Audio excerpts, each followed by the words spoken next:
నిమీలిత నేత్రద్వయం, శ్రవణంతో దృశ్యం, వీణులతో వీక్షణం, వసంతవల్లరితో సుసాధ్యం.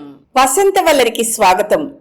ఈనాటి వసంతవల్లరిలో ప్రఖ్యాత కథా రచయిత్రి శ్రీమతి అత్తలూరి విజయలక్ష్మి గారు రచించిన కథ ఇంతేనా ఈ జీవితం వింటారు.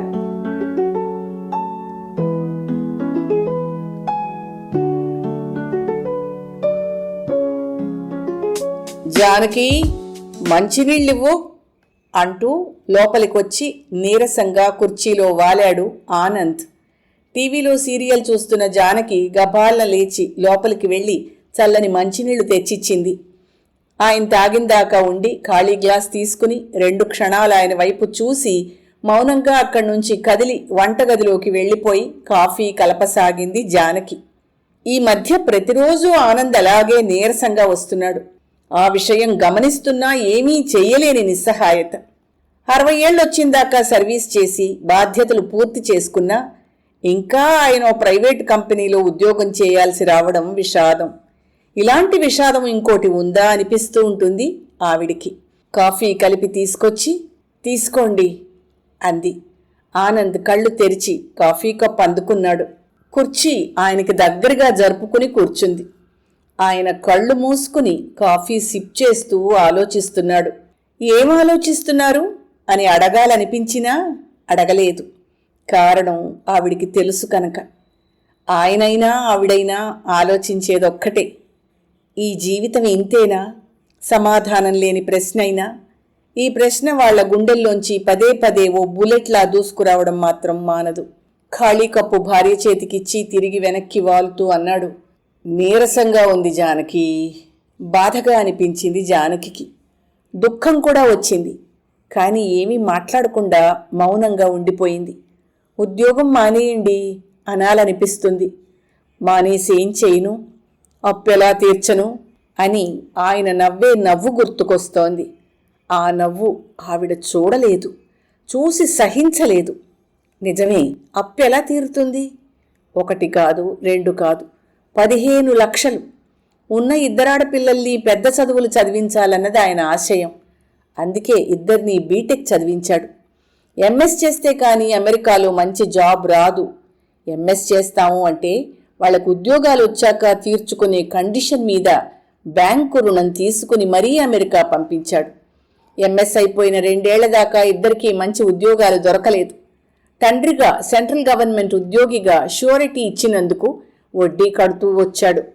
ఈలోగా గ్రీన్ కార్డు ఉన్న కుర్రాడిని పెళ్లి చేసుకుంటే అక్కడ సెటిల్ అయిపోవచ్చని ఆయనకి నచ్చచెప్పి వాళ్ళు ప్రేమించిన కుర్రాళ్ళనే పెళ్లి చేసుకుంటామంటే 2కి ఏడాది తేడాతో ఇంటి మీద లోన్ తీసుకుని ఘనంగా పెళ్లి చేశాడు. అనుకున్నట్టే పెద్దమ్మాయికి మంచి ఉద్యోగం వచ్చింది. అమ్మయ్య అనుకున్నాడు. ఆ పిల్ల కోసం చేసిన అప్పు తనే తీర్చుకుంటుందిలే అనుకుని ఊపిరి పీల్చుకున్నాడు. కానీ తనది కాంట్రాక్ట్ ఉద్యోగమని, క్లయింట్ కమిషన్ పోగా చాలా తక్కువ చేతికొస్తుందని, మంచి ఉద్యోగం వచ్చాక తీరుస్తానని అంది. మరికొంతకాలానికి చిన్నమ్మాయికి కూడా ఉద్యోగం వచ్చింది. అది కూడా కాంట్రాక్ట్ ఉద్యోగమే అవడంతో పెద్దమ్మాయి పాడిన పాటే పాడింది. ఆనంద్కి రిటైర్మెంట్ వయసు దగ్గరకొస్తుంటే టెన్షన్ పెరిగిపోసాగింది. వాళ్ల చదువు కోసం చేసిన అప్పు, ఇంటి మీద పెళ్లిళ్లకు చేసిన అప్పు, వడ్డీ కడుతున్నా ఎక్కడా తరుగుతున్న ఆనవాలు కనపడలేదు. 5 ఏళ్లు దాటినా ఎంత అప్పు తీసుకున్నాడో అంతా అలాగే కనిపిస్తోంది. రోజులు గడిచిపోతున్నా 2లో ఎవరూ కూడా వాళ్ల చదువుల కోసం తీసుకున్న బ్యాంకు రుణం గురించి మాట వరుసకు కూడా ప్రస్తావన తీసుకురాకపోవడం ఆనంద్కి బాధ కన్నా ఆశ్చర్యాన్ని కలగజేసింది.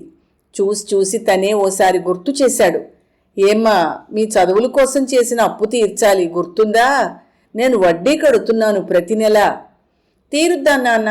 ఏంటో మా సంపాదనంతా ట్యాక్సులు కట్టడానికి, క్రెడిట్ కార్డు కట్టడానికే సరిపోతోంది. జీతాలు సరిపోవడం లేదు నాన్న.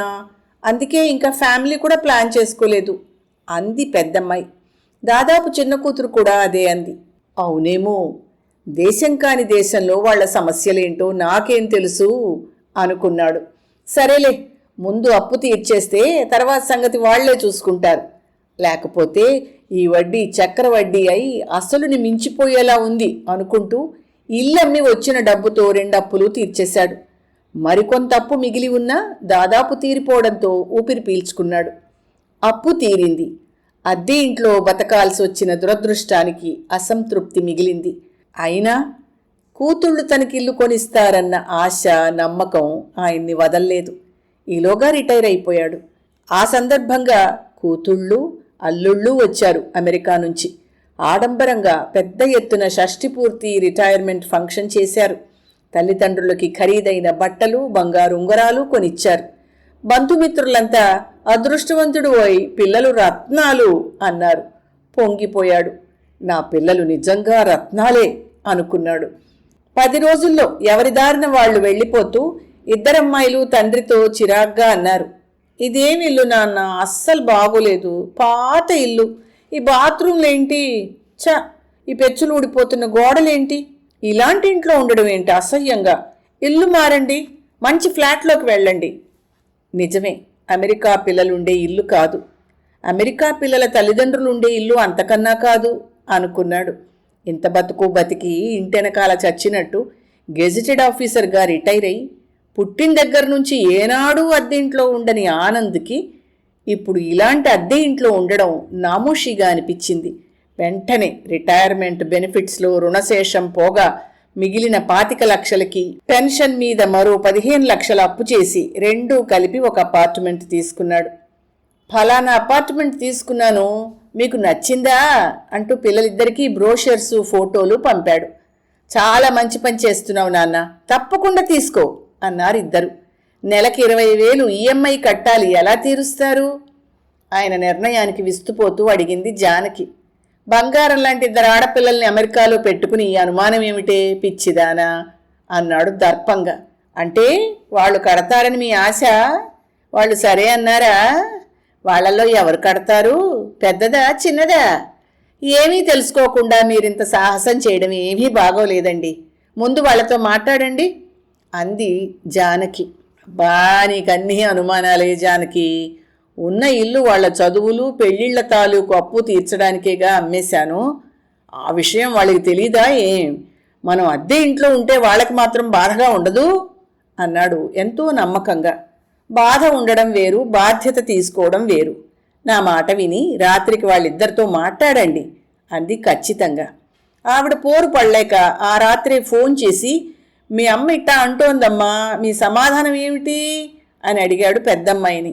అదేంటి నాన్న, అసలు ఆ అనుమానం ఎందుకు వచ్చింది అమ్మకి అంది పెద్దమ్మాయి. చూశావా నా కూతురు అన్నట్టు గర్వంగా చూశాడు భార్య వైపు.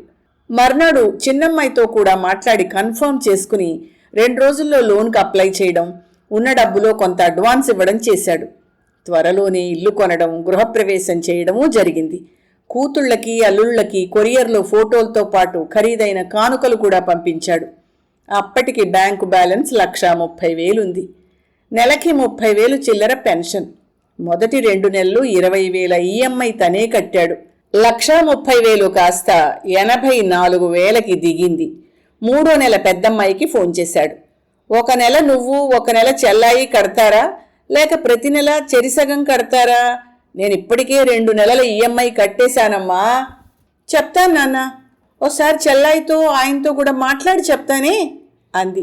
నెల దాటినా ఇద్దరి దగ్గర నుంచి ఎలాంటి సమాధానమూ లేదు. మరో 23,000 తగ్గాయి. మళ్ళీ ఫోన్ చేశాడు.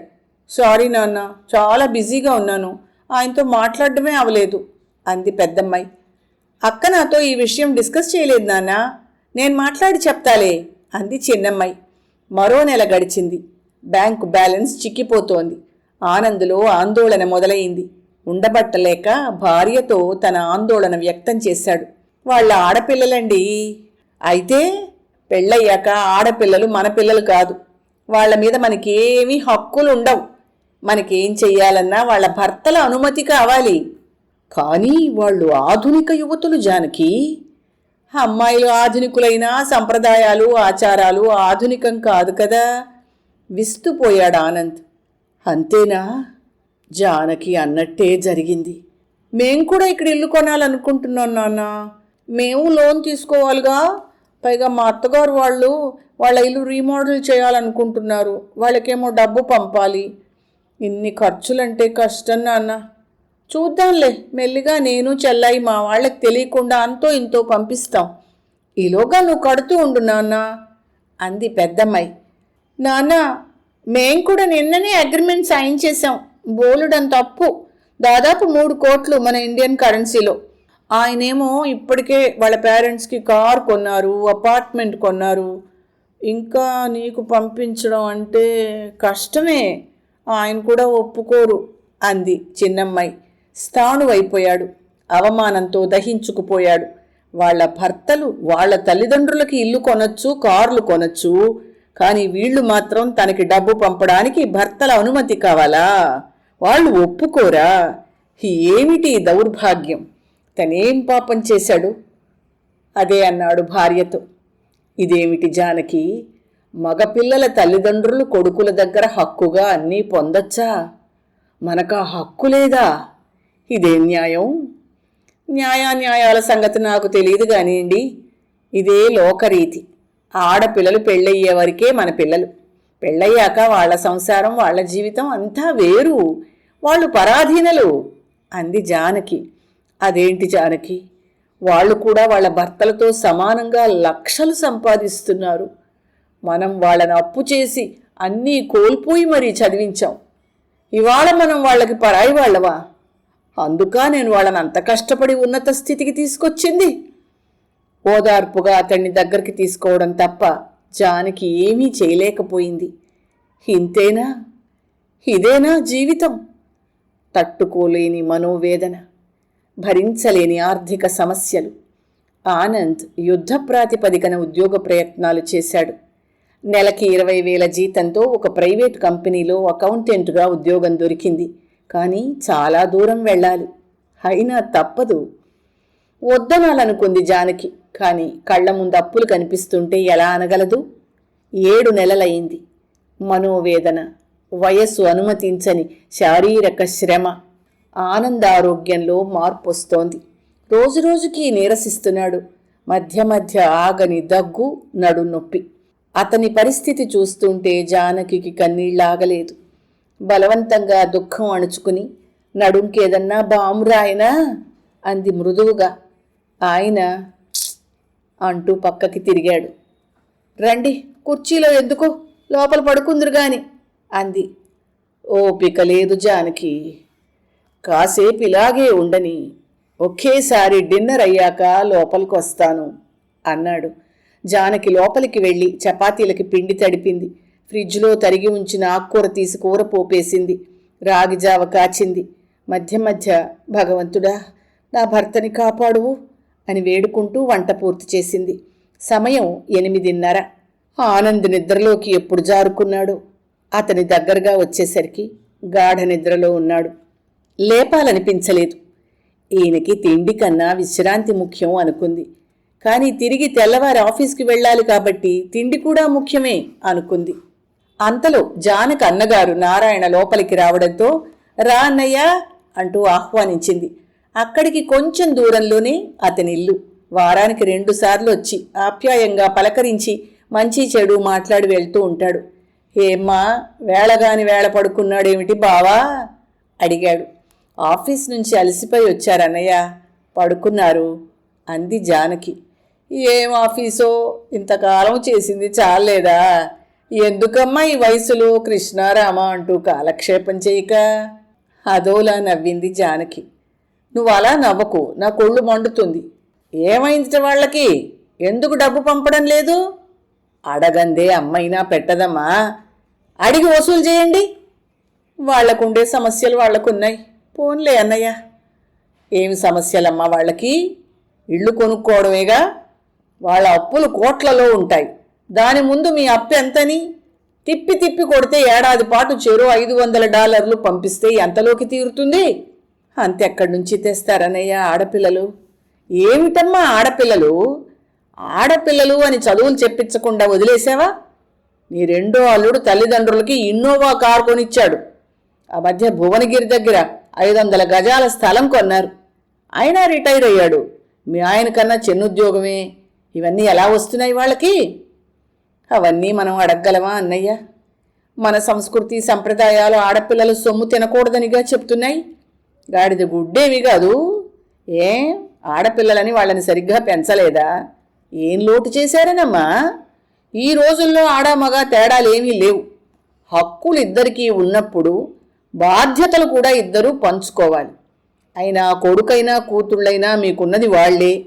మీ కష్టసుఖాలు వాళ్ళుగాకెవరు చూస్తారు? అంతా మీ చేతకానితనమే లెద్దు. ఫోన్ నంబర్ ఇవ్వు, జాడిచ్చేస్తాను ఇద్దరు. నేను ఈ ఇల్లు మీరు కరిగించుకు తింటారా, కట్టుకుపోతారా? మీ తదనంతరం వాళ్ళకేగా దక్కేది. ఆ జ్ఞానం వాళ్లకన్నా ఉండాలి, వాళ్ళ భర్తల కన్నా ఉండాలి. ఆవేశంగా అంటున్న నారాయణ వైపు ప్రాధేయపూర్వకంగా చూస్తూ నెమ్మదిగా అంది జానకి. పోనీ అన్నయ్య, వదిలేద్దు. రేపు శనివారం తీరుబడిగా ఉంటారుగా, అప్పుడు నేను మాట్లాడతాలే.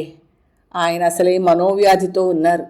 2 చేతులు జోడించిన చెల్లెలి వైపు బాధగా చూశాడు నారాయణ. సరేలే, వెళ్ళొస్తానమ్మా మరి అంటూ లేవబోతున్న నారాయణ ఆనంద్ ఆవలిస్తూ లేవడంతో తిరిగి కూర్చున్నాడు. ఎంతసేపు అయింది నారాయణ వచ్చి అడిగాడు. 10 నిమిషాలేలే. ఏంటి ఎటుగాని వేళ పడుకున్నారు? బాగా అలసిపోయాను. చాలాసేపు పడుకున్నారా జానకి? లేదులేండి, లేచి మొహం కడుక్కోండి, కాస్త అలసట తీరుతుంది అంది జానకి. అమ్మా నేను వెళ్ళొస్తాను అంటూ లేచిన నారాయణతో భోంచేసి వెళ్ళన్నయ్యా అంది. లేదులేమ్మా, మీ వదిన వంట చేసి ఉంటుందిగా, తినకపోతే గొడవ చేసేస్తుంది. వస్తానే మరి. వస్తాను బావగారు అంటూ నారాయణ వెళ్ళిపోయాడు. జానకి నిట్టూర్చింది. ఆడపిల్లలకి పుట్టింటి మీద ఎప్పటికీ సర్వాధికారాలు ఉంటాయి, కానీ పుట్టింటి వారి పట్ల బాధ్యతలుండవు. ఆడపిల్లల సంపాదన పుట్టింటి వాళ్ళు ఆశించకూడదు. ఇది న్యాయమేనా అన్న ఆలోచన కూడా ఆడపిల్ల తల్లిదండ్రులకి రాకూడదు. మరో 10 రోజులు గడిచాయి. ఆనంద్ ఆ రోజు ఆఫీస్ నుంచి 104 డిగ్రీల టెంపరేచర్తో వచ్చాడు. జానకి ఆందోళనకి అంతు లేకుండా పోయింది. ఒడిలిపోయి వచ్చిన భర్త ఒంటి మీద చెయ్యేసేసరికి అప్పుడే అట్లు వేసిన పెనంలా మండిపోతోంది. గబగబా నారాయణకి ఫోన్ చేసి డాక్టర్ని తీసుకురమ్మని ఆనంద్ని పడుకోపెట్టి తడిగుడ్డతో ఒళ్ళు తుడిచింది. నారాయణ డాక్టర్ని తీసుకొచ్చాడు. వైరల్ ఫీవర్ అని చెప్పి ఇంజెక్షన్ చేసి మందులు రాసిచ్చాడు డాక్టర్. నారాయణ మందులు, గ్లూకోజ్ వగైరా తీసుకొచ్చి ఇచ్చి ఆనంద్ పరిస్థితికి కళ్ళంబడి నీళ్లు తిరుగుతుంటే అక్కడి నుంచి వెళ్ళిపోయాడు. 3 రోజులు దాటినా జ్వరం తగ్గలేదు. జానకి నిద్రాహారాలు మాని చూసుకుంటోంది భర్తని. నారాయణ రోజు 2 పూట్లా వచ్చి చూసి వెళ్తున్నాడు. 4వ రోజు ఆనంద్ మూసిన కన్ను తెరవలేదు. అప్పటి వరకు గంభీరంగా ఉన్న జానకి గట్లు తెగిన గోదావరయింది. నారాయణ అంబులెన్స్ తీసుకొచ్చి ఆనంద్ని హాస్పిటల్కి తీసుకెళ్లాడు. పరిస్థితి సీరియస్గా ఉందని ఐసీయూలో పెట్టారు. నారాయణ ఆ రాత్రే మేనకోడళ్ళిద్దరికీ ఫోన్ చేసి విషయం చెప్పాడు. ఇద్దరూ ఫోన్లోనే బోరుమన్నారు. మావయ్య, నాన్నని మంచి హాస్పిటల్లో చూపించవు అన్నారు ఏడుస్తూ. తెల్లారేసరికి ఆనంద్ శాశ్వతంగా సెలవు తీసుకున్నాడు. కన్నీళ్లకి ఆకారం వస్తే జానకిలా ఉంటుందేమో అనిపించింది. పిల్లలకి ఫోన్లు వెళ్ళాయి. 3వ రోజుకి అందరూ వచ్చారు. యథావిధిగా జరగాల్సిన కార్యక్రమాలన్నీ జరిగాయి. వాళ్ళు వెళ్లే రోజు దగ్గరకొచ్చింది. నారాయణ మేనకోడళ్లని వాళ్ల భర్తలని సమావేశపరిచాడు. చూడండి, మీ నాన్న మీ చదువుల కోసం పెళ్లిళ్ల కోసం చేసిన అప్పులు ఇల్లమ్మి తీర్చాడు తెలుసా అడిగాడు. ఆడపిల్లలు మాట్లాడలేదు, కళ్ళు తుడుచుకున్నారు. అల్లుళ్ళు తల పంకించారు. రిటైర్మెంట్ బెనిఫిట్స్ బ్యాంకులో వేసుకుని ఆ వడ్డీతో తన పెన్షన్తో చీకు చింత లేకుండా బతకాల్సిన వయస్సులో ఉన్న డబ్బుతో మరింత అప్పు చేసి ఇల్లు కొనుక్కుని ఆ అప్పు తీర్చడం కోసం మళ్ళీ ఉద్యోగం చేశాడు తెలుసా అడిగాడు నారాయణ సూటిగా చూస్తూ. అవును, అదే చాలా తప్పు చేశాడు నాన్న, తొందరపడ్డాడు అంది పెద్దమ్మాయి. అసలు ఈ వయసులో మళ్ళీ ఉద్యోగం చేయడం ఏమిటి నాన్న? అమ్మైనా వద్దని చెప్పాల్సింది అంది చిన్నమ్మాయి. మావయ్య గారు తప్పు చేశారు. హాయిగా వడ్డీ పెన్షన్ కలిపి మంచి ఇల్లు అద్దెకి తీసుకుని ఎంజాయ్ చేయాల్సింది. అనవసరంగా ఈ వయసులో లోన్ తీసుకోవడం, అది తీర్చడానికి అవస్థపడ్డం, ఇట్స్ అ రాంగ్ డెసిషన్ అన్నారు అల్లుళ్ళు. అయిందేదో అయింది, మరి ఇప్పుడు ఏం చేయాలనుకుంటున్నారు? ఆయన పోయాడు, మీ అమ్మకి ఫ్యామిలీ పెన్షన్ వస్తుంది, ఆవిడ తిండి బట్ట గడిచిపోతాయి. మరి ఇంటి మీద అప్పెలా తీరడం? మీలో ఎవరు తీరుస్తారు? సూటిగా విషయంలోకి వచ్చాడు నారాయణ. ఇప్పుడు ఎందుకండి ఆ ఇల్లు, అమ్మేసేయండి అన్నాడు చిన్నల్లుడు. అదేంటి బాబు, ఇల్లు అమ్మే ఆవిడ ఎక్కడుంటుంది? అయినా రేపు ఆవిడ తదనంతరం మీ భార్యలకేగా వచ్చేది.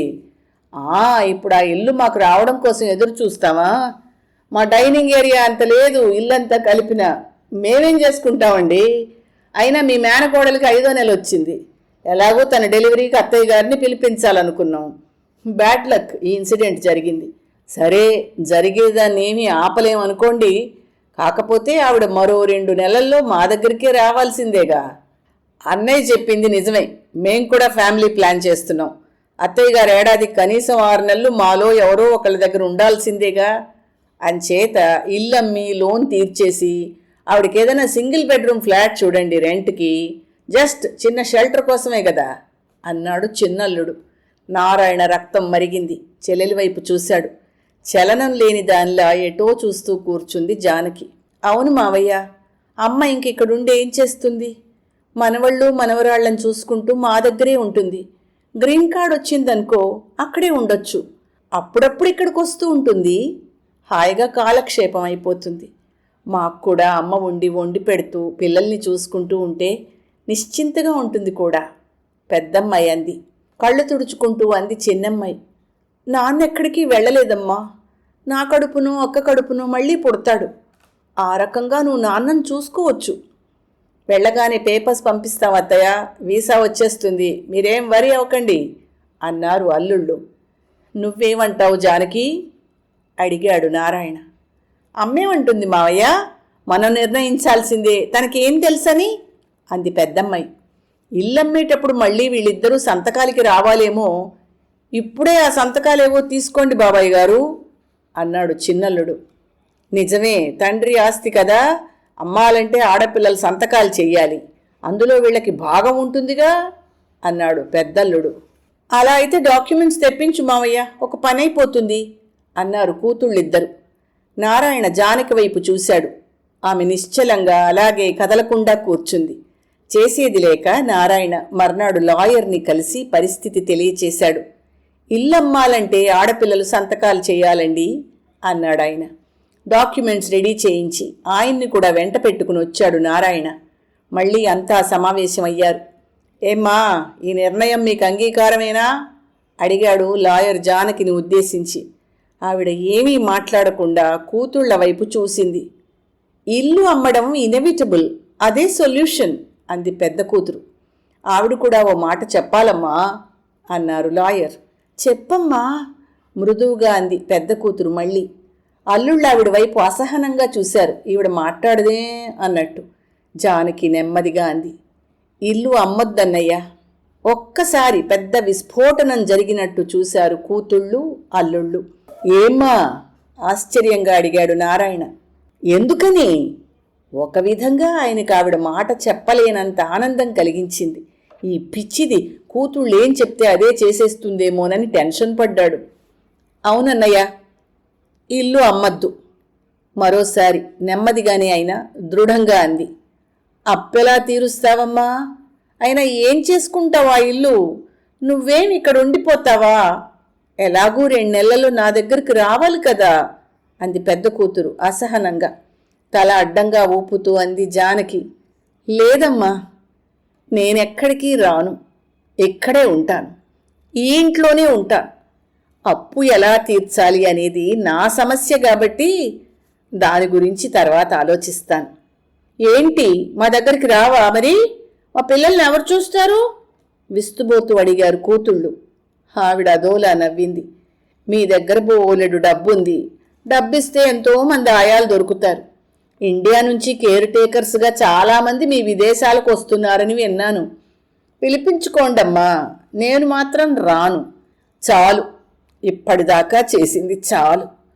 మీకోసం బతికాము, మీకోసం నవ్వాము, మీకోసం ఏడ్చాం, అన్నీ మీకోసమే చేశాం. అలా చేసి చేసి ఆయన వెళ్ళిపోయారు. ఆవిడ స్వరం వణికింది. కానీ నేను ఈ రోజు నుంచి కాదు ఈ క్షణం నుంచి నా కోసం బతుకుతాను. సమస్య నాది, పరిష్కారం కూడా నాది. మీరెవ్వరూ నా కోసం బాధపడకండి. ఆడపిల్లలైనా ఉన్నత చదువులు చదువుకొని ఆత్మవిశ్వాసంతో, ఆత్మాభిమానంతో, స్వతంత్ర భావాలతో, ఉన్నతమైన వ్యక్తిత్వంతో బతకాలని నా భర్త మిమ్మల్ని శక్తికి మించి చదివించారు. మీ మీద నమ్మకంతో మీరు తీసుకున్న అప్పుకి తనే సెక్యూరిటీ సంతకం చేశారు. ఆ అప్పు తీర్చే బాధ్యత మాదని మీరు బ్యాంక్ అధికారులతో చెప్తే అందుకు నేను హామీ అంటూ భరోసా సంతకం చేశారు. అదే ఆయన పాలిట శాపమైంది. కళ్ళు తుడుచుకుంటూ లాయర్ వైపు తిరిగింది జానకి. లాయర్ గారు, ఆస్తి హక్కుల్లో ఆడపిల్లలకు కూడా సమభాగం ఉండాలనే మీ చట్టం బాధ్యతల్లో సమానత్వం ఉండాలని చెప్పలేదా? లాయర్ తెల్లబోయి చూశాడు. ఒకవేళ అలాంటి చట్టం ఉంటే అదేమిటో ఐపీసీ సెక్షన్తో సహా వీళ్ళకి చెప్పండి. నా కోసం కాదు, భవిష్యత్తులో వీళ్ళకి అవసరం వస్తుందేమో, అందుకే. దయచేసి చెప్పరు. వెక్కిళ్ళు అడ్డుపడుతుంటే 2 చేతుల్లో మొహం దాచుకుని లోపలికి వెళ్ళిపోయింది జానకి. తన మొహంలో కళ్ళల్లో వెల్లి విరుస్తున్న వెలుగు ఎవ్వరికీ కనిపించకుండా మొహం తిప్పుకున్నాడు నారాయణ. నిర్ఘాంతపోయి చూస్తున్న ఆడపిల్లల చేతుల్లోంచి డాక్యుమెంట్స్ తీసుకుని బయటకి నడిచాడు లాయర్.